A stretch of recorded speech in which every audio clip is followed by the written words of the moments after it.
Hi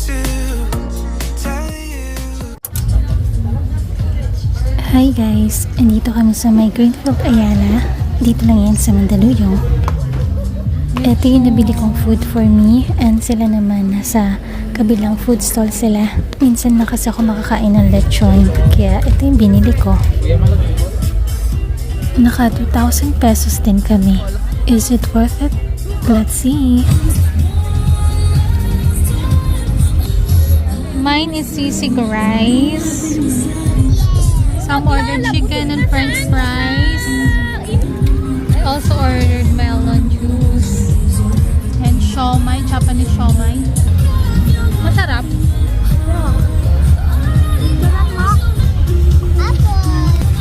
Buktan ko ba?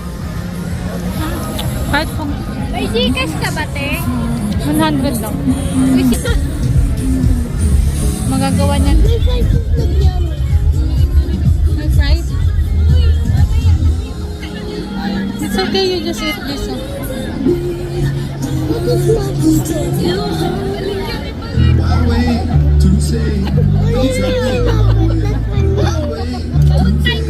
Halo to, may shrimp tsaka crab. Hindi kasi pwede. Ano to?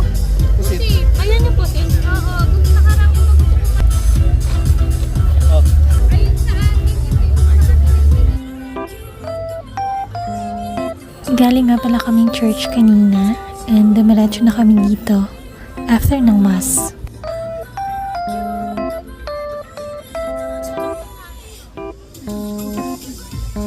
Tuwing pumupunta tayo, ayan yung damit mo. In fairness, masarap tong lechon.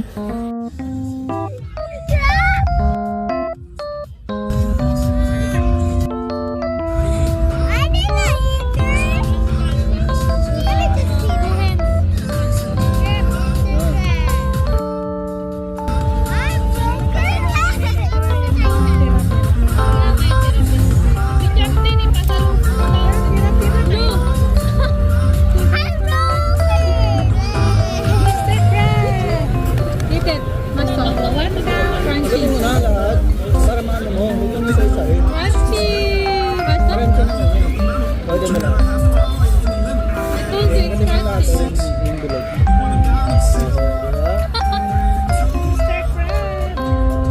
Kumain din siya? Masarap pa naman. Eh, sobrang kumain din.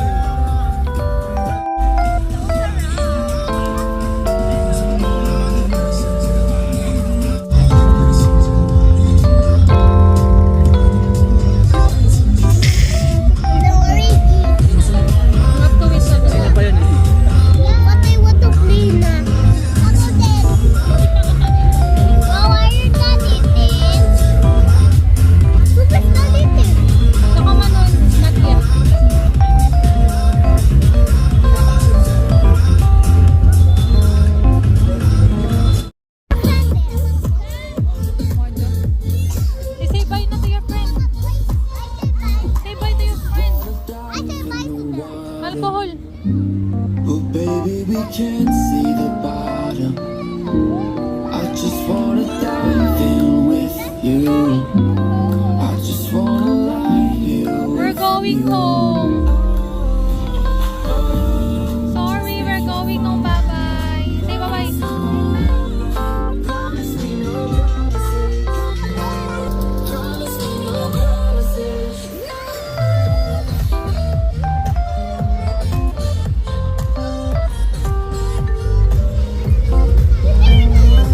Huh? 1 hour because we have many leftovers. Mango, Ano, mango rin tawag dito. Lasa niyan. Masarap yan. Ang arte. May sampalok na maano. Pinaka ilalim kasi yun yung pinakabago. Mom, just gonna see, okay? Okay. The jellies, okay? Papa, ipupuyo so big. Likod mo. Moga. She's so big, put up there. Moga. Sige. Yeah, big burger. Ganyan ni Sam. Ayaw, walang sampalok. Sit. Hey. Don't start this.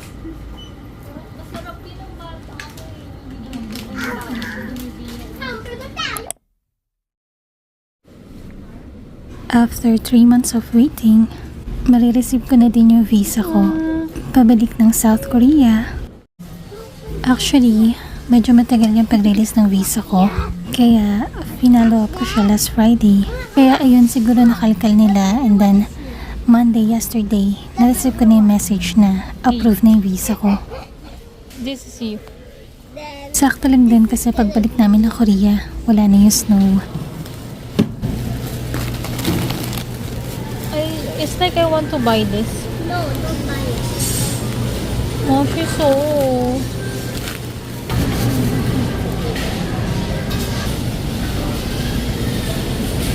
Oni and Oppa likes this, Maja.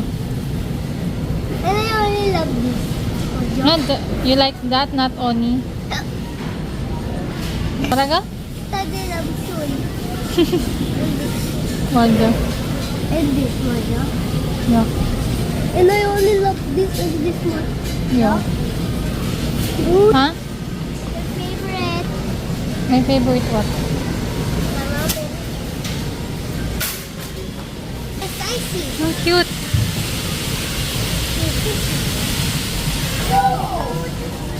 Makeup. My favorite. Oh, 이거 귀여워. Mother, I know I see it. After namin mag-ikot ng grocery, kumain kami sa Jollibee ni Sam. Yun kasi gusto niyang merienda and at the same time, kausap niya din yung daddy niya through video call.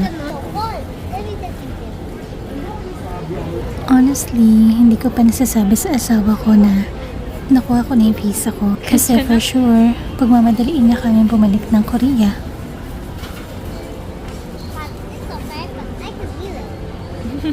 Kaya yung alam niya is mga March 10 palalabas yung result. Paborito nga din pala to ni Sam. Harap lang to ng Jollibee and yung name niya is desserts and marami silang cupcakes and brownies. Nung araw na yan, hindi ako masyado makatulog kaya lumabas ako. 8 years din ako sa Korea bago makabalik ng Philippines. And then right now, mga almost 5 months na kami ni Sam sa Philippines. Tapos ayun, babalik na naman ako.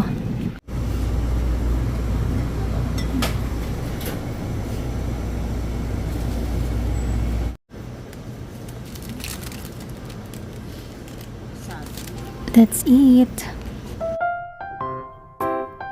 Okay naman sana dito sa Pilipinas. Ang pinaka nahirapan lang ako dito is yung healthcare system ng Philippines. Kasi tuwing nagkakasakit sa Sam, sobrang laki talaga ng nagagastos ko. And that is the main reason kaya babalik na kami ng Korea. It's another day and nagpasama yung kapatid ko sa bunk. Actually, ako nga sana sumama kasi ang pangit ng suot ko. And then maya-maya pumasok na din siya sa work kaya mag-isa na lang ako. Bumili na din ako ng dinner ko and dumaan din ako sa grocery and National Bookstore.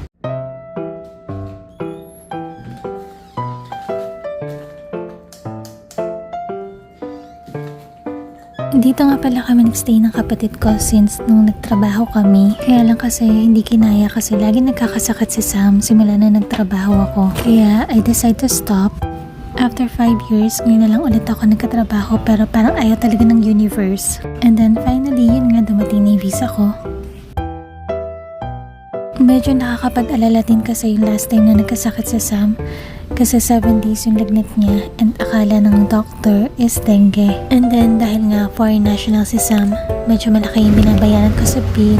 At saka parang may mga unnecessary procedures na pinapagawa kay Sam na parang hindi naman dapat. Like, hindi pa nga siya nakaka-recover from lagnat. Gusto na agad siyang purgahin ng doktor and hindi na ako pumayag. Thankfully, hindi naman dengue yung sakit niya pero trangkaso lang and tonsils.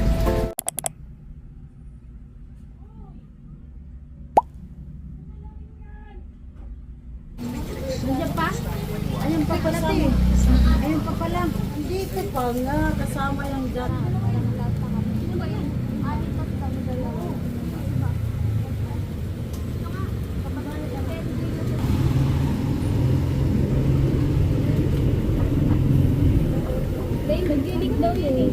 Bye-bye.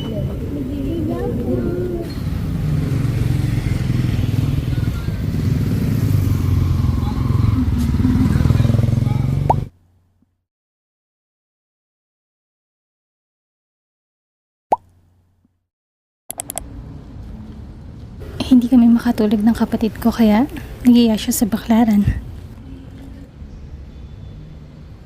Sakto din kasi pinagdasal din namin yung safety namin ni Sam pabalik na ako sa South Korea.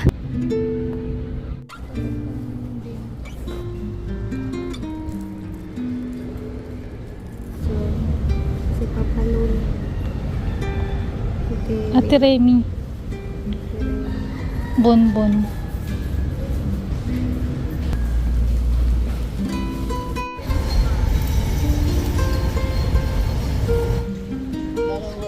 And then, nag-shopping na din kami dito sa may Baclaran Night Market.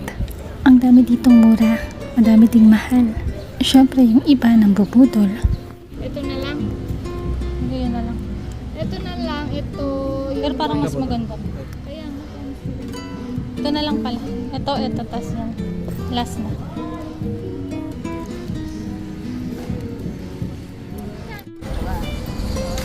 Ito ang ganda sa ganda. Masarap. Maganda, masarap.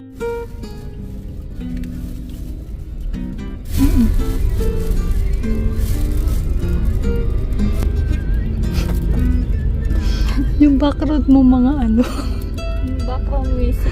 Hindi yung mga background mo mga ano. Quick.